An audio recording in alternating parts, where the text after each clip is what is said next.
예, 다른 광고는 없고요. 오늘 본문은 누가복음 17장입니다. 누가복음 17장 20절부터 36절인데요. 좀 길죠? 예, 비유는 아니고요.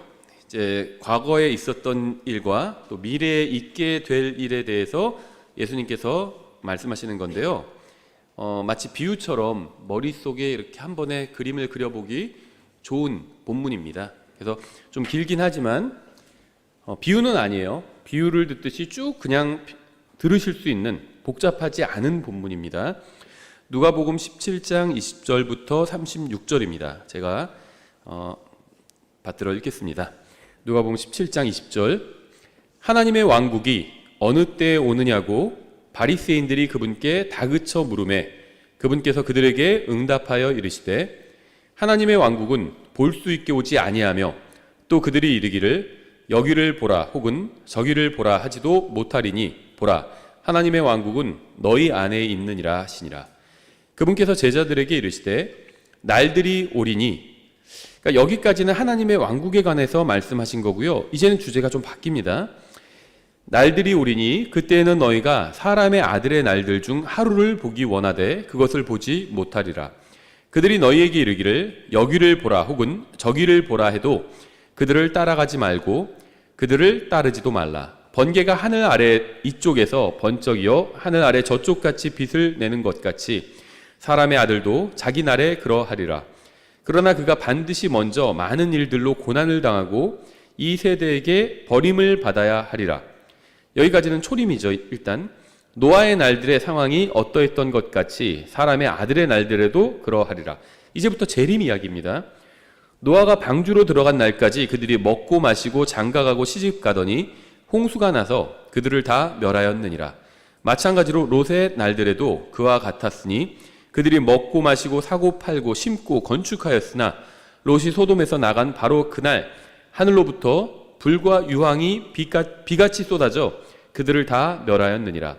사람의 아들이 나타나는 날에도 바로 그와 같으리라. 재림 때도 그와 같다는 겁니다. 그날에 지붕 위에 있는 자는 자기 물건이 집에 있어도 그것을 가지러 내려가지 말 것이요 들에 있는 자도 그와 같이 되돌아가지 말 것이니라. 롯의 아내를 기억하라. 누구든지 자기 생명을 구원하려 하는 자는 그것을 잃을 것이요 누구든지 자기 생명을 잃는 자는 그것을 보존하리라. 내가 너희에게 이르노니 그 밤에 두 남자가 한 자리에 누워 있을 터인데 하나는 붙잡혀가고 다른 하나는 남겨질 것이요 두 여자가 함께 맷돌을 갈고 있을 터인데 하나는 붙잡혀가고 다른 하나는 남겨질 것이며 두 남자가 들에 있을 터인데 하나는 붙잡혀가고 다른 하나는 남겨지리라 하시니라. 예, 기도하겠습니다. 하나님 아버지, 지금 이 시간 주님의 말씀에 복을 더해 주시고 또 그 말씀을 순종하는 마음으로 듣는 마음에 은혜를 더해 주시기 원합니다. 예수님의 이름으로 기도드렸습니다. 아멘. 예, 성경은 하나님의 말씀이 믿는 사람 안에서 효력 있게 일한다고 말씀합니다. 하나님의 말씀이 믿는 사람 안에서, 안 믿는 사람 안에서 일하지 않습니다. 믿는 사람 안에서 효력 있게 열매를 낼 수 있게 그렇게 일한다고 말씀하는 거죠. 우리 교회에서는 믿음이 더욱 견고해지는 사람들도 있고요. 또 반대로 약해지는 사람들도 있습니다. 죄를 극복하고 사는 사람도 있고요. 여전히 죄 가운데 사는 사람도 있습니다. 주님과 더욱 가까워지는 사람도 있고요. 또 멀어지는 사람도 있습니다. 마음이 변화되지 않는다면 아무리 하나님의 말씀을 제대로 가르치는 바른 교회에 다닌다 해도 전혀 유익을 얻지 못할 수도 있습니다. 아무리 좋은 설교를 들어도 하나님의 말씀을 자기에게 적용하지 않는다면 마찬가지로 전혀 유익을 얻을 수 없습니다. 좋은 교회를 다니다가 지옥에 가는 사람도 있고요. 나쁜 교회를 다니다가 하늘나라에 가는 사람도 있습니다. 하나님의 말씀에 어떻게 반응하느냐에 따라서 훌륭하지 않은 교회를 다니면서도 영적으로 성장해서 더 나은 그리스도인이 될 수도 있고요. 훌륭한 교회를 다니면서도 아무런 열매도 맺지 못하고 전혀 성장하지 못할 수도 있어요. 아무리 좋은 교회와 좋은 설교자라 할지라도 성경을 가르칠 수 있을 뿐이지 억지로 믿게 할 수는 없습니다. 영적 성장도 마찬가지입니다. 본인이 원하지 않는데 억지로 영적으로 성장하게 할 수도 없습니다. 믿음도 본인의 자유로운 의사가 필요하죠. 구원받는 것도. 자기가 아무리 좋은 설교를 들어도 복음을 거절하면 구원받을 수 없죠. 근데 뭐 대단한 설교가 아닌 것 같아도 복음이 들어있는 설교를 듣고 그 복음을 믿으면 또 구원받을 수 있는 겁니다. 마찬가지로 영적 성장도 같습니다. 본인이 원하지 않는데 억지로 영적으로 성장하게 할 수는 없습니다. 하나님의 말씀을 마음으로 믿지 않는 이상 아무것도 변하지 않아요. 저는 여러분이 하나님의 말씀을 통해서 유익을 얻는 사람들이 되었으면 좋겠습니다. 본문에서 예수님께서는 노아의 날들과 롯의 날들에 대해서 언급하시면서 마지막 때에 관해서 말씀하고 있죠. 본문은 교회가 휴거되고 난 이후 대환란에 관한 설명입니다. 우리는 그리스도의 몸으로서 대환란 전에 모두 들림받아 올라가서 주님을 만나게 될 것이고요. 따라서 대환란을 통과하지는 않을 겁니다. 하지만 성경이 말씀하시는 마지막 때의 특징을 살펴보면요, 지금 이 시대를 살아가는 우리의 문제가 무엇인지 비춰보고 또 교훈을 얻을 수도 있습니다. 본문의 문맥은 교회의 휴거가 아닌 대환란이에요. 어떻게 알 수 있느냐? 노아가 나오죠. 노아는요, 교회의 예표가 아닙니다. 노아는 환란 성도의 예표예요. 교회의 예표는 에녹입니다. 노아는 이 대홍수라는 심판을 통과해서 살아남았잖아요. 에녹은 대홍수라는 심판 전에 들림받아 올라갔죠. 그래서 에녹이 교회의 예표고요. 노아는 교회의 예표가 아닙니다. 환란을 통과하는 이 환란 성도들의 예표입니다. 롯도 비록 아내를 잃기는 했지만 심판을 통과해서 살아남았죠. 그래서 롯도 역시 이제 환란 성도의 예표입니다. 노아 롯의 차이점이 있다면 노아는 영적인 사람을 상징한다고 볼 수 있고요. 롯은 구원받긴 했지만 육신적인 사람을 상징한다고 볼 수 있습니다. 노아는 영적으로 성장한 사람이고 둘 다 구원받은 사람이에요. 롯은 구원은 받았지만 영적으로 성장하지 못한 사람을 예표한다고 볼 수 있겠죠. 성경은 누구든지 자기 생명을 구원하고자 하는 자는 그것을 잃을 것이라고 말씀합니다. 대환란 때 행위로 구원받으려고 하는 사람은 결코 구원받지 못할 겁니다. 왜냐하면 대환란은 인류가 경험해보지 못한 전무후무한 환란의 때이기 때문이에요. 대환란 전에도 행위로 구원받지 못했는데 대환란 때 행위로 구원받으려는 생각은 이거는 근본적으로 아주 잘못된 생각입니다. 킹제임 성경 진영에서도 환란 때 믿음 플러스 행위로 구원받는다 이렇게 가르치는 분들이 있는데요. 그것은 성경을 잘못 분별해서 그렇게 가르치는 겁니다. 지금 이 시대에도 행위로 구원받지 않잖아요. 근데 대환란 때는 훨씬 더 힘든 시기가 되는데 그때 행위로 구원받는다는 것은 믿음 플러스 행위로 구원받는다는 것은 말이 되지 않는 거죠. 믿음 플러스 행위는요 행위예요. 결국에는 왜 그런지 아세요? 반값 세일하는 거 있죠. 그럼 절반은 공짜고 절반은만 돈 내라는 거잖아요. 그것도 돈 없으면 못 사요. 돈 주고 사는 겁니다. 근데 좀 싸게 사라는 거예요. 믿음 플러스 행위는 행위예요. 아무리 믿음이 있어도 행위가 없으면 구원받지 못한다는 거잖아요. 절반은 맑은 물이고 절반은 독극물이다. 그건 독극물입니다. 똑같아요. 믿음 플러스 행위입니다. 행위가 없으면 구원 못 받는다는 거잖아요. 성경은 그런 구원을 말씀하신 적이 없어요. 시대를 막론하고. 지금 이 시대에도 믿음 플러스 행위로 구원 못 받는데 믿음으로만 갖자. 믿음으로만 받는다는 건 값없이 받는다는 거거든요. 해야 될 일은 예수님께서 십자가 위에서 다 해주셨다는 거예요. 그걸 믿음으로 받아들이기만 하면 되는 겁니다. 그래서 성경은 구원을 하나님의 선물이라고 말씀하고 있잖아요. 근데 대환란 때는 사람이 살기가 훨씬 더 어려운 환경이 되는데 막 자연재해도 있고 막 적그리스도가 나타나서 통치를 하잖아요. 훨씬 더 어려운 상황이 되는데 그때는 믿음 플러스 행위로 구원받는다? 이거는 대단히 잘못된 가르침입니다. 어쨌든 간에 오늘 주제는 아니고요. 본문에 이렇게 되어 있었죠. 두 남자가 한 자리에 누워있을 터인데 하나는 붙잡혀가고 다른 하나는 남겨질 것이요. 두 여자가 함께 맷돌을 갈고 있을 터인데 하나는 붙잡혀가고 다른 하나는 남겨질 것이며 두 남자가 들어있을 터인데 하나는 붙잡혀가고 다른 하나는 남겨지리라. 이 말씀은요. 휴거에 관한 말씀이 아니라 누가 죽을지 살아남을지 알 수 없다는 말씀입니다. 휴거에 관한 말씀이 아니에요. 붙잡혀가는 겁니다. 또 오해해가지고 두 남자가 한 자리에 누워있어? 이 사람들 이상한 개인인가? 이렇게 생각하시는 분도 있는데 그런 말씀이 아니에요. 두 사람이 있는데 그 중에서 한 사람만 붙잡혀간다는 겁니다. 근데 누군지 몰라요. 두 여자가 일하고 있는데 한 사람만 붙잡혀가는 겁니다. 누가 붙잡혀갈지 모릅니다. 두 남자가 들에서 일하고 있는데 한 사람만 붙잡혀가요. 누가 살아남을지 모른다는 거예요.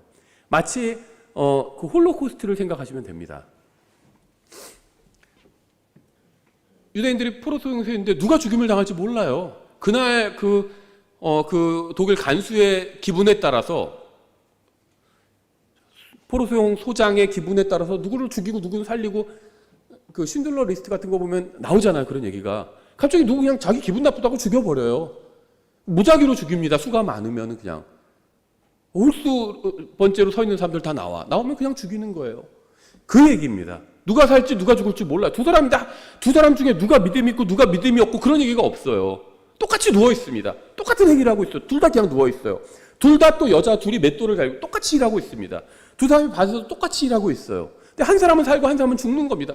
누가 어떻게 될지 모른다는 겁니다. 대환란 때는 전무후무한 어떤 자연재해가 있고 지진이 있고 또 전염병도 있죠. 우리 전염병, 전 세계적인 전염병을 경험해 봤잖아요. 그때 누가 걸릴지 누가 걸리지 않을지 알 수 있나요? 거의 무작입니다. 그렇죠. 알 수가 없어요. 그래서 처음에 전염병이 돌았을 때 자기가 걸렸다는 사실을 뭐 정부에 신고만 하면 되죠. 걸렸다고 해서 처벌하진 않아요. 그렇죠. 왜냐하면 그 자체가 죄는 아니잖아요. 누가 걸릴지 어떻게 알아요? 똑같습니다. 대환란 때 이 지상에 많은 사람들이 남아있게 되는데요. 누가 죽임을 당할지 알 수 없게 된다는 겁니다. 죽는 것이나 살아남는 것이 확실치 않고 누구도 알 수 없다는 거예요. 둘이 누워있고 둘이 맷돌을 갈고 둘이 일하고 있는데 하나는 붙잡혀가고 하나는 남겨졌어요.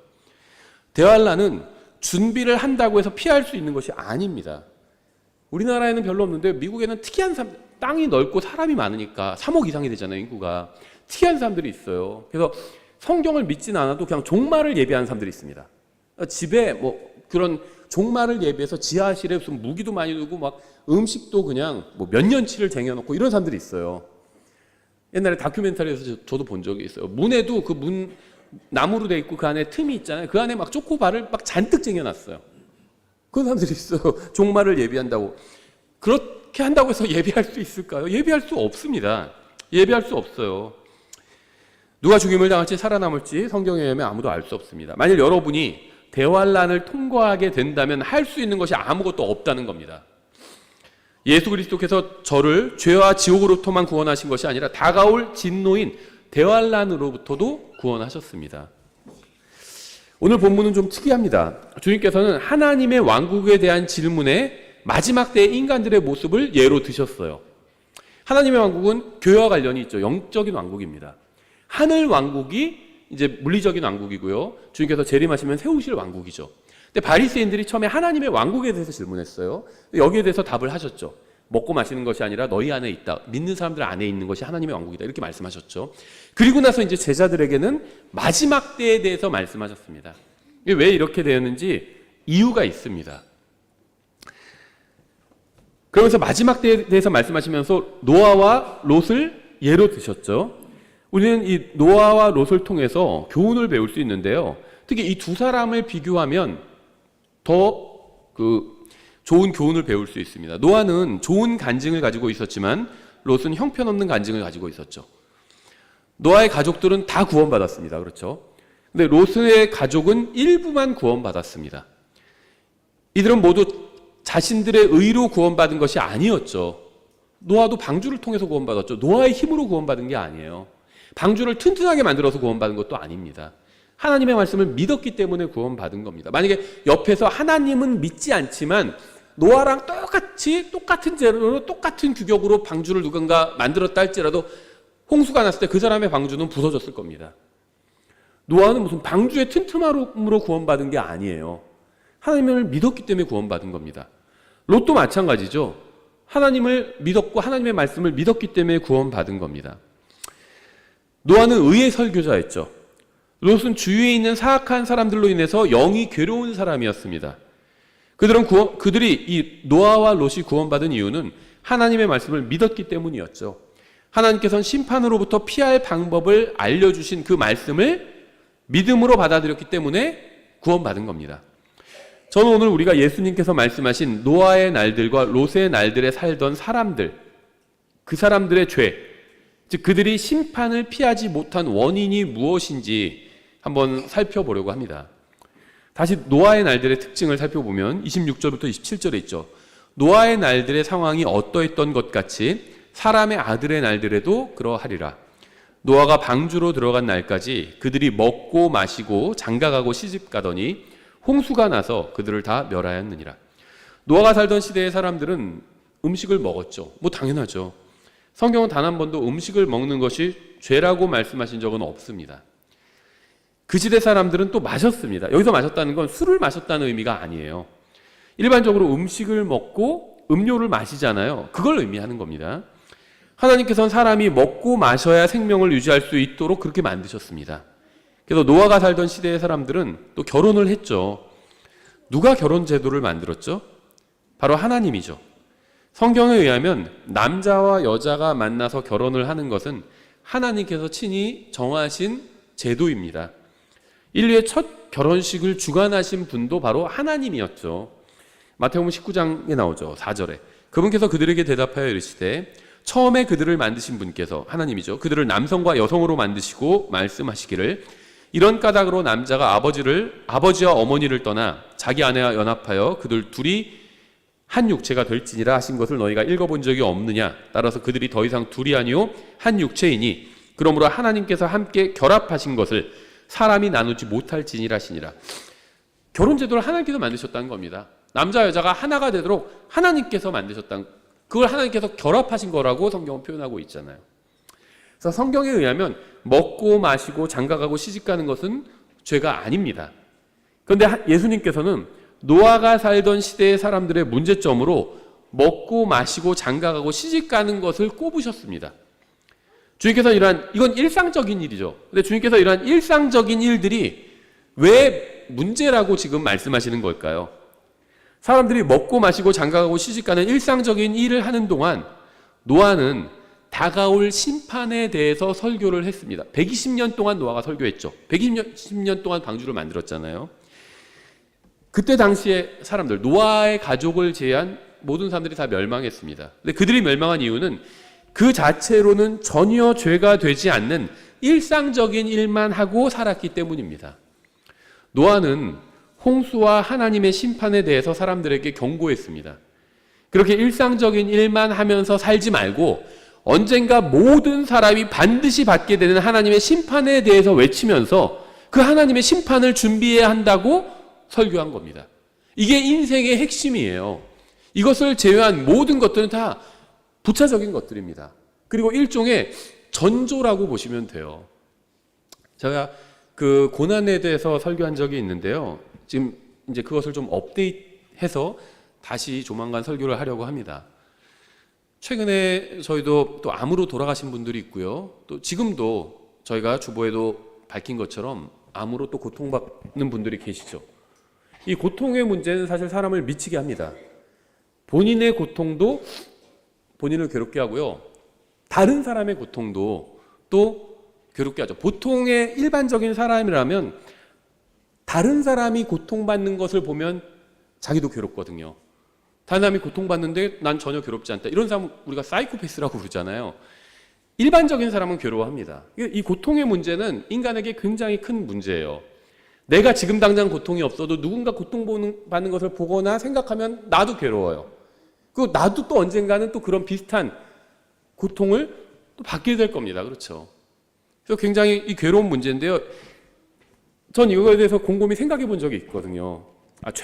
예전에도 많이 생각했지만 최근에 주변에서 암 걸린 분들을 보면서 더 많이 생각을 하게 되었어요. 그런데 그런 것 같더라고요. 물론 전에도 알고 있었던 거지만 더 몸으로 많이 느끼게 되었습니다. 최근에도 어떤 분이 암에 걸렸어요. 그런데 암들이 문제가 뭔가요? 암 자체가 문제긴 하지만 이게 초기에 발견하면 대부분은 완치가 됩니다. 그렇죠? 1기, 2기까지도 거의 완치가 돼요. 특히 1기에 발견하면 거의 완치가 돼요. 근데 언제 발견이 되죠? 다 3기 넘어가서 막 4기 이럴 때 발견이 돼요. 그럼 이거는 그쯤 가면 이제 수술을 못하게 되는 경우도 있고 수술을 해도 또 희망적이지 않은 경우들이 많죠.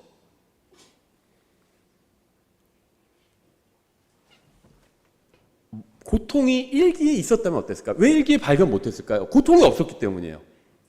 암이 지금 내 몸에 있는데 예를 들면 1기부터 4기까지 가는 게 한 1년, 2년 이렇게 걸리더라고요. 근데 그 1, 2년 동안 고통이 없어요. 고통이 있으면 검사를 받으러 가고 치료를 받잖아요. 그 암세포를 도려내겠는데 고통이 없어요. 그러니까 나는 내가 암에 걸렸는데도 예를 들면 내가 암에 걸렸어요. 그래서 1기예요. 근데 고통이 없으니까 몰라요. 그러다 갑자기 어느 날 갑자기 아파가지고 너무 아파가지고 가보니까 4기라고 하는 거예요. 그러니까 고통이 있었더라면 차라리 나았을 걸. 그러니까 암이란 건 있잖아요. 그 암이 문제가 아니라 암 다음에 죽음이 있잖아요. 그게 문제인 거잖아요. 그렇죠. 그러니까 암도 있고요, 죽음도 있습니다. 우리가 그걸 뭐 좋아하든 싫어하든 그런 게 존재합니다. 그렇죠. 인간의 문제입니다. 그게. 그런데 고통이 있으면 대비를 할 수가 있어요. 암을. 그렇잖아요.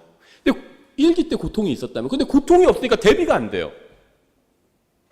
그래서 저는 이 고통이 여러 가지를 의미하고 하나님께서 허락해 주신 이유가 있는데 그 중에 하나가 경고하기 위해서라는 생각이 들더라고요. 1기 때 고통이 있었다면 대비할 수 있었는데 고통이 없으니까 대비가 안 되는 겁니다. 근데 인생에 고통이 있잖아요. 뭔가가 문제가 있기 때문에 이 전조 증상이 일어나는 겁니다. 그래서 대비를 해야 돼요. 근데 성경에선 정확히 말씀해 주고 있죠. 그 문제가 뭐죠? 죄라는 겁니다. 죄. 그 죄로 인해서 엄청난 결과들이 일어나게 된다는 거. 죽음은요, 어떤 의미에서 아무것도 아니에요. 통로일 뿐입니다. 통로. 죽음 다음에 엄청난 것이 있는데 그걸 대비하라는 겁니다. 그래서 전조 증상을 보여주는 거예요. 암의 1기 증상을 주시는 겁니다. 인생에 있어서는. 인생에 고통이 있잖아요. 뭔가 진짜가 있는 겁니다. 성경에 보면 지금이 가상현실이라는 건 아니에요. 우리 인생이. 지금 우리가 사는 인생도 진짜긴 하지만 일종의 이것은 예비기간입니다. 영원에 비하면 80년, 100년은 예비기간이에요. 이 영원을 대비해야 되는 겁니다. 여기서 뭔가 문제가 있다는 건 앞으로 더 큰 진짜 문제가 올 수 있다는 거예요. 그걸 보여주는 겁니다. 마치 암일기 때 고통을 느끼고 수술을 받으면 치료를 할 수 있는 것처럼. 근데 무시하고 수술 받지 못하면 치료할 수 없을 수도 있잖아요. 제가 이거는 나중에 고통에 대한 설교에서 좀 더 자세하게 말씀을 드리겠습니다. 예수님의 말씀에 의하면 노아의 시대의 진정한 위험은 악을 행하고 심각한 죄를 짓는 데에만 있는 것이 아니라, 그것도 문제죠. 노아의 시대도 그렇고 롯의 시대도 그렇고 막 동성연애도 하고 별짓을 다 했죠. 이것도 문제입니다. 당연히 문제예요. 근데 그것만 문제가 아니라 먹고 마시고 장가가고 시집가는 등 일상적인 것은 충실히 하면서 하나님의 심판에 대해서는 전혀 생각하지 않고 살아가는 데 있다는 겁니다. 주님의 오심이 가깝고 심판이 눈앞에 있는데 일상적인 삶만 사는 것이 바로 문제라는 거예요. 앞서 말한 대로 먹는 것이나 먹을 것을 마련하기 위해서 일하는 것은 전혀 문제가 아닙니다. 우리는 자신과 가족이 먹을 것을 마련하기 위해서 일해야 합니다. 가족이 먹고 마실 것을 위해서 일하는 것은 전혀 죄가 아니에요. 오히려 충분히 먹고 마실 것을 마련하도록 일해야 합니다. 결혼하거나 자녀들을 결혼시키는 것도 전혀 죄가 아니죠. 오히려 특별한 이유가 없다면 결혼해야 하고요. 또 자녀들을 결혼시켜야 합니다. 하지만 내가 주님을 위해서 그냥 나는 살고 결혼 안 하겠다. 그럼 또 결혼 안 할 수도 있는 거예요. 하지만 그런 이유가 없다면 결혼하는 이것이 일반적인 하나님의 뜻이겠죠. 우리는 유한한 인생을 살고 있습니다. 우리는 이대로 일상적인 일을 하면서 영원히 사는 것이 아니라 하나님의 심판을 받고 영원에 들어가게 됩니다. 죽음을 통해서 우리는 언젠가 영원에 들어가게 돼요. 예수님을 개인적인 구원자로 받아들이고 구원받은 사람들은 그리스도의 심판석에서 심판을 받게 됩니다. 구원받고 나서 그리스도의 대사로서 어떻게 살았는지에 대해서 심판을 받게 됩니다.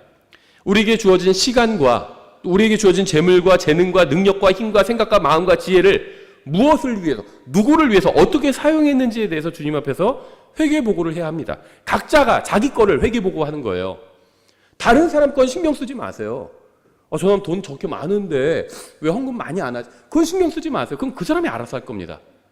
나에게 주신 거 있잖아요. 하나님께서 시간과 건강과 힘과 재물과 나의 능력과 지능과 나에게 주신 게 있어요. 그것을 내가 어떻게 썼는지, 구원받은 이후에 어떻게 썼는지 주님 앞에서 회개보고 하는 겁니다. 그 사람 건 그 사람이 주님께 회개보고 하는 거예요. 우린 여러 가지를 하면서 바쁘게 살죠. 이 세상에서 살기 위해서는 해야 할 일들이 많이 있죠. 하지만 여러분은 바쁜 중에서도 잠시 멈추고 하나님에 대해서 한번 생각해 봐야 합니다. 하나님의 심판에 대해서도 생각해 봐야 합니다. 나는 이 심판을 어떻게 준비할 것이고 내 주위에 있는 사람들은 이 심판을 어떻게 준비할 것인지 생각해 봐야 합니다. 마치 학생이 시험 준비를 해야 되는 것처럼 시험이 있잖아요. 뭐 시험이 없어야 된다, 뭐 오히려 아이들 교육을 망친다, 뭐 이런 주장하는 사람도 있을지 모르겠지만 어쨌든 시험이 있잖아요. 자기가 어떤 일을 하고 싶으면 또 대학에도 가야 되는 경우도 있고요. 그러면 그냥 가는 게 아니라 또 시험을 봐야 되잖아요. 그럼 학생이라면 그걸 생각해야 된다는 거죠. 나는 이 심판을 어떻게 준비할 것이고 또 내 주위에 있는 사람들은, 우리 아이들이나 내 주위에 있는 내 친구들은, 우리 가족은 이 심판을 어떻게 준비할 것인지 생각해 봐야 한다는 겁니다. 내 주위에 있는 구원받지 못한 사람들이 어떠한 심판을 받게 되고 또 무슨 일을 당하게 될지에 관해서도 진지하게 생각해 봐야 합니다. 여러분에게 주어진 제한된 시간을 하나님을 위해서, 이웃을 위해서 어떻게 사용할지 생각해 봐야 합니다. 예수님께서는 노아의 시대의 사람들은 오직 눈에 보이는 삶만이 전부인 양 살았다는 점을 지적하셨습니다. 본문을 보면 사람들은 눈에 보이지 않는 하나님의 왕국에 대해서 질문했어요. 하나님의 왕국은 눈에 보이지 않고 영적이고 믿는 자들 안에 있는 거죠. 로마서 14장 17절에도 같은 말씀이 있죠. 하나님의 왕국은 먹는 것과 마시는 것이 아니요 성령님 안에서 의와 화평과 기쁨이니라. 믿는 사람 안에 있는 왕국입니다. 하늘 왕국은 실제 세워질 왕국이고, 예수님께서는 눈에 보이지 않는 영적인 왕국인 하나님의 왕국에 대해서 말씀하시면서 오직 눈에 보이는 것만을 위해서 살던 사람들인 노아 시대의 사람들에 관해서 말씀하셨습니다. 그들은 영적인 것에는 전혀 관심을 두지 않고 오직 눈에 보이는 물질적인 것을 위해서만 살았어요. 저는 지금 먹고 살기 위해서 일하는 것이 잘못되었다는 이야기를 하는 것이 아닙니다. 이 세상에서 사는 사람은 누구나 일을 해야 합니다. 그렇죠. 먹고 마실 것을 위해서 일해야 되고요. 또 결혼을 위해서 일해야 되고요. 준비해야 합니다.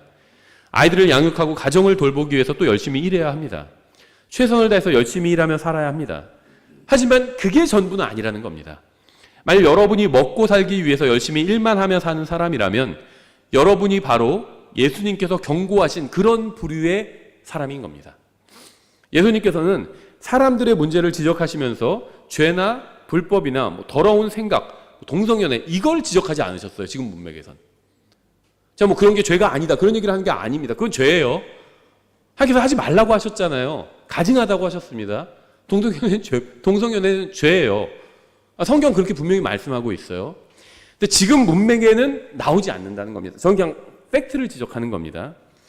예수님께서 지적하신 사람들의 문제점은 하나님에 대해, 심판에 대해, 영원에 대해 생각하지 않는다는 것이었어요. 오직 마음이 물질적인 것으로만 가득 차서 물질적인 것을 위해서 계획을 세우고 물질적인 것만을 위해서 사는 것이 사람들의 문제라고 말씀하신 겁니다. 사람들의 인생과 희생이 오직 물질만을 위한 것이라는 점이 바로 문제라고 말씀하신 거예요. 물질적인 것에 모든 마음을 쏟고 영적인 것에는 전혀 마음을 두지 않는 것이 바로 문제였습니다. 물질적인 것도 중요합니다. 뭐 물질은 필요 없다 이런 얘기를 하는 게 아니에요. 필요해요. 집이 있어야 살죠. 또 차가 있어야 어디 다니죠. 옷이 있어야 입고 다니죠. 돈이 있어야 또 먹고 또 우리 가족도 돌보고 하죠. 필요합니다. 하지만 언젠가 우리는 모든 물질적인 것도 우리가 가지고, 우리는 물질적인 거 갖고 있어요. 뭐 어떤 사람 좋은 거 많이 갖고 있는 사람도 있고 어떤 사람 별로 안 좋은 거 적게 갖고 있는 사람도 있고, 차이는 있지만 다 가지고 있습니다. 무엇인가요? 근데 공통점은 무엇이냐면 언젠가는 우리가 가지고 있는 물질적인 것들을 다 이 세상에 내려놓고 오직 영적인 것만 가지고 주님을 만나러 가게 될 거라는 사실입니다. 믿음, 소망, 사랑, 이거 영적인 것들이죠. 그런 것만 갖고 언젠가 주님을 만나러 가게 된다는 거예요. 물질적인 모든 것들, 우리가 누리던 것들 다 이 세상에 내려놓고 가게 됩니다. 우리의 몸조차 물질적인 몸에서 영적인 몸으로 변화받게 됩니다. 오늘 우리가 암송한 암송 구절이 바로 그 말씀이죠. 고린도서 5장 1절이. 계속해서 롯의 날들에 대해서도 한번 살펴보겠습니다. 28절부터 29절이죠. 마찬가지로 롯의 날들에도 그와 같았으니 그들이 먹고 마시고 사고 팔고 심고 건축하였으나 롯이 소돔에서 나간 바로 그날 하늘로부터 불과 유황이 비같이 쏟아져 그들을 다 멸하였느니라. 소돔과 고모라에 살던 사람들 중에는 동성연애자들이 많이 있었죠. 소돔 사람 자체가 동성연애자를 의미하잖아요. 소돔이가 동성연애자를 의미하죠. 하지만 예수님께서는 그들의 죄를 말씀하시거나 동성연애에 대해서는 한마디도 하지 않으셨어요. 소돔 사람의 특징으로 동성연애를 말씀하지 않으셨다는 겁니다. 그들은 극도로 사악한 자들이었지만 예수님께서는 거기에 대해서도, 아주 극도로 사악한 죄에 대해서도 말씀하지 않으셨습니다. 그렇다면 하나님의 심판을 받고 멸망당한 사람들의 특징에 대해서 예수님께서 무엇이라고 하셨을까요? 그들은 먹고 마시고, 하늘에서 불과 유황이 내려서 멸망당한 사람들의 특징이에요. 먹고 마시고 사고 팔고 심고 건축한 겁니다. 이것 중 어느 것도 잘못된 일은 없죠. 어떤 것도 죄가 아니에요. 소돔과 고모라는 번창한 상업도시였습니다. 그래서 사람들은 물건을 사고 파는데 정신이 없었어요. 그들 중에 많은 사람들이 농부였습니다. 또 그래서 열심히 무엇인가를 심고 소출을 거두는데 온 힘을 썼습니다. 열심히 농사를 져서 먹을 것과 마실 것을 준비했습니다. 또 그들 중에는 건축가도 많았을 겁니다. 목수와 미장이, 설계자, 벽돌공 이런 사람들이 있었을 겁니다. 그래서 열심히 건물을 짓고 집을 지었습니다. 이런 것들은 전혀 잘못된 일이 아닙니다. 우리도 먹고 마시고 사고 팔고 심고 건축해야 합니다.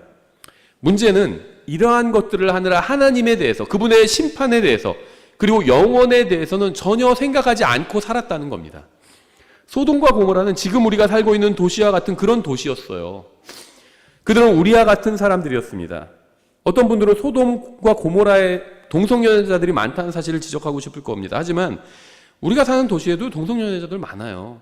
그러니까 소돔과 고모라나 서울이나 북경이나 뉴욕이나 도쿄나 다 마찬가지라는 겁니다. 거기도 많고 여기도 많아요. 동성연애자들. 하지만 예수님께서는 그러한 것이 문제라고 지적하지 않으셨습니다. 예수님께서는 지금 우리 도시를 보시면 무엇을 지적하실까요? 지금 제자들에게 하시는 말씀이에요. 제자들에게 무엇이 문제인지 지적하시는 겁니다. 제자들 중에 동성연애자들이 없어요. 그래서 그걸 지적하지 않으신 겁니다. 어떤 분들은 목사님 왜 동성연애를 지적하는 설교 많이 안 하시? 저는 제가 설교를 하고 제 설교를 듣는 1차 대상은 저희 교회 성도예요. 그렇죠?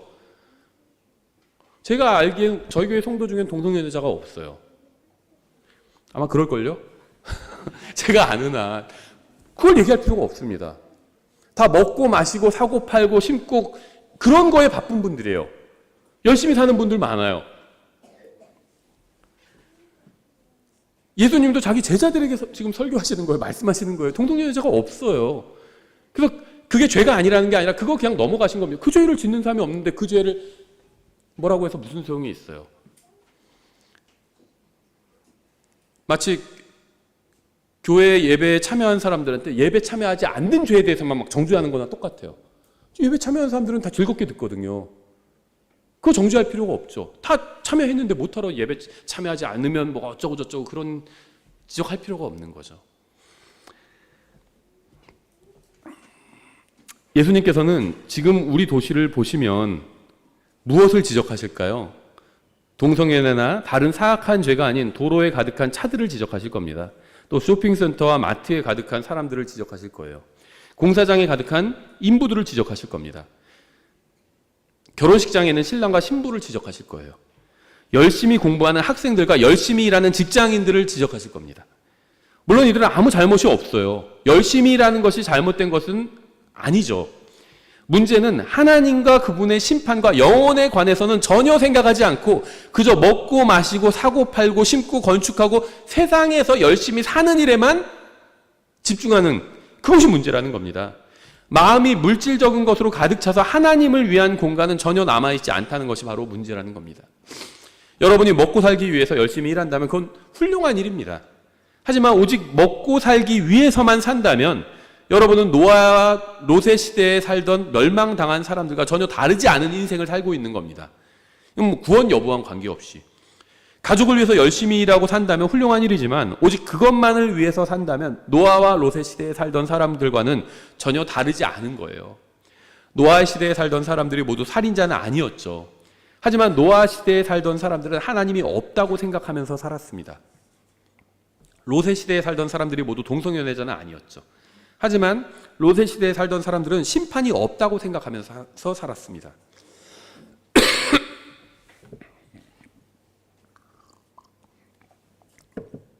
노아의 시대와 롯의 시대에 살던 사람들은 모두 극악무도하고 끔찍한 죄를 지으면서 살던 사람들은 아니었어. 전부 다가 그런 건 아니었죠.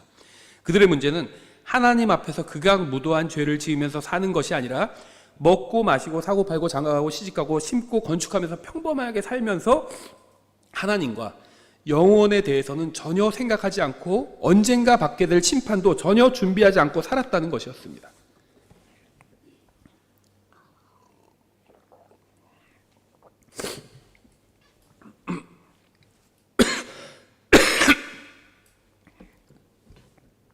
여러분은 어떻게 살아가고 계신가요?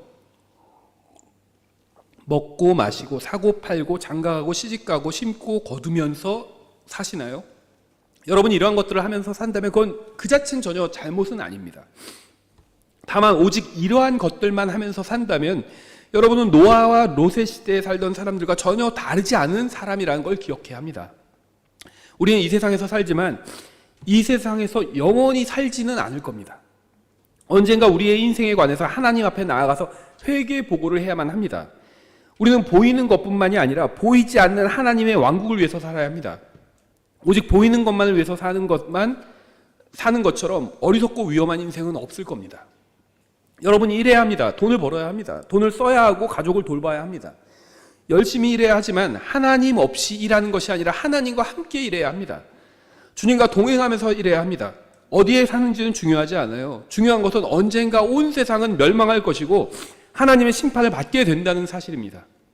우리가 이 세상에서 살기 위해서 먹고 사는 것도 중요하지만 그것보다 더 중요한 것이 있다는 사실을 잊지 말아야 합니다. 우리가 사는 곳은 소돔과 고모라와 별로 다르지 않아요. 중요한 것은 우리는 거기에서 살던 사람처럼 살아서는 안 된다는 겁니다. 단순히 동성연애나 극악한 죄를 짓지 않는 것에 만족해서는 안 된다는 거예요. 소돔과 고모라 사람들은 먹고 마시고 사고 팔고 심고 건축했죠. 우리가 사는 세상은 오직 눈에 보이는 물질적인 것에만 온통 정신이 팔려있는 사람들로 가득 차 있습니다. 우리는 그들과 달라야 합니다. 먹고 마시고 사고 팔고 심고 건축해야 하지만 그것만 하면서 살아서는 안 된다는 겁니다. 우리는 하나님을 잊어버린 세상에서 살고 있어요. 그래서 우리는 하나님을 기억하면서 살아야 합니다. 우리는 하나님의 왕국에 관해서는 전혀 생각하지 않는 세상에서 살고 있습니다. 심지어 구원받았다고 하는 사람들도 하나님의 왕국을 생각하지 않고 살아가요. 하지만 우리는 하나님의 왕국에 대해서 생각해야 합니다. 일상적인 일도 하면서 살아야 하지만 무엇보다 먼저 하나님의 왕국과 그분의 의를 구하면서 살아야 합니다. 32절에서 주님은 롯의 아내를 기억하라고 말씀하셨어요. 우리는 롯의 아내를 기억해야 합니다. 예수님의 제자라면 다 롯의 아내를 기억해야 합니다. 소돔과 고모라에는 동성연애자들이 많았지만 롯의 아내는요 동성연애자가 아니었습니다. 롯과 롯의 아내 사이에선 아이들이 있었죠. 롯의 아내는 동성연애자가 아니었고요. 정상적인 부부였어요. 롯과 롯의 아내는. 하지만 롯의 아내에게는 큰 문제가 있었죠. 롯의 아내의 마음은 하나님과 구원과 영적인 것들에는 전혀 관심이 없었다는 것이었습니다. 그녀의 마음은 집과 가구와 정원과 자신이 소유했던 물질로 가득 차 있었어요. 그녀의 몸은 소돔과 고모라를 빠져나왔지만 그녀의 마음은 미처 그곳을 빠져나오지 못했던 겁니다. 주님께서는 우리가 롯의 아내를 기억하기를 원하십니다. 손에 쟁기를 잡고 뒤를 돌아보지 않기를 원하시는 겁니다. 비록 이 세상에서 살고 있지만 우리의 마음은 이 세상이 아닌 하늘의 소망과 하나님의 말씀과 예수 그리스도로 가득 차 있기를 원하시는 겁니다. 주님께서 공중으로 오셔서 우리를 이 세상으로부터 데려가실 것이 확실한데 우리의 마음이 이 세상으로 가득 차 있다면 그거는 합당하지 않은 일이겠죠. 구원은 받았지만 마음은 이 세상으로 가득 차 있다면 그것은 굉장히 불행한 일입니다. 영혼을 살기 위해서 다시 태어났는데 일시적인 세상만을 위해서 살려고 한다면 그건 정말 비참한 일이에요. 주님께서 원하시는 것은 우리를 당장 소돔과 고모라 같은 이 세상으로부터 데려가시는 것이 아닙니다. 주님께서 원하시는 것은 우리가 소돔과 고모라 같은 세상에 살면서도 우리의 마음이 그곳을 빠져나와서 주님께서 계시는 곳에 가 있기를 원하시는 겁니다. 우리는 아직 소돔과 고모라 같은 세상에 살고 있지만 우리 마음은 주님께서 계신 곳에 가 있을 수 있다는 겁니다. 마치 롯의 아내는 소돔과 고모라를 빠져나왔지만 마음은 그곳에 있었잖아요. 그게 문제였죠. 우린 반대로 할 수 있다는 거예요. 우린 몸은 소돔과 고모라 같은 세상에 있지만 마음은 주님께서 계신 곳에 가 있을 수 있다는 겁니다. 하늘나라가 있고 지옥이 있습니다. 죽음으로 끝나는 것이 아니에요. 죽음은 그냥 통로일 뿐이에요. 우리는 그 누구도 자신이 언제 이 세상을 떠나게 될지 장담할 수 없습니다. 우리 주위에 있는 사람들도 언제 이 세상을 떠나게 될지 알 수 없습니다. 먹고 사는 문제도 중요합니다. 이 세상에서 살기 위해서는 열심히 일해야 합니다. 가족을 부양해야 합니다. 하지만 우리가 먹고 마시고 사고 팔고 장가가고 시집가고 신고 건축하는 데에만 우리의 인생을 다 쓰면서 살아간다면 그리스도의 심판석에서 우리를 위해서 자신의 목숨을 기꺼이 내어주신 분께 우리가 무슨 말을 할 수 있을까요? 우리는 이 세상에서 살고 있지만 이미 영원한 삶을 시작했습니다. 영원한 생명을 받았잖아요. 예수님을 믿는 순간 영원한 생명을 받잖아요. 그러면 죽고 나서 그 영원한 생명이 작동하는 게 아니에요. 이미 영원한 생명은 시작되었습니다. 눈에 보이지 않는 하나님의 왕국을 위해서 살면 눈에 보이는 것만을 위해서 사는 사람들은 우리를 미쳤다고 하겠지만 심판의 날이 오고 나면 정작 미친 것은 우리가 아니라 하나님과 심판과 영원에 대해서는 전혀 생각하지 않고 산 사람들이었음을 깨닫게 될 겁니다. 골로새서 3장 1절에 이렇게 되어 있습니다. 그러므로 너희가 그리스도와 함께 일으켜졌거든 위에 있는 그것들을 추구하라.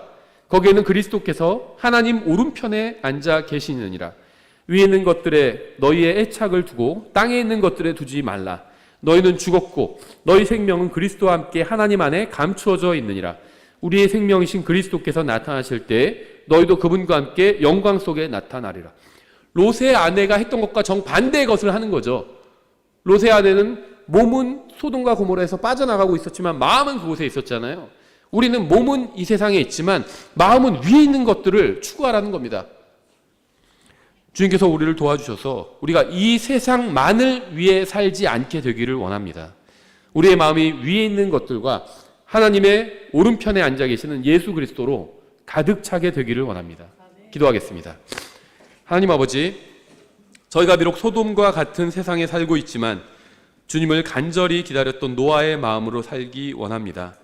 저희가 오직 세상만을 바라보며 살지 않고 다시 오실 주님을 바라보며 살 수 있게 도와주시기 원합니다. 예수님의 이름으로 기도드렸습니다.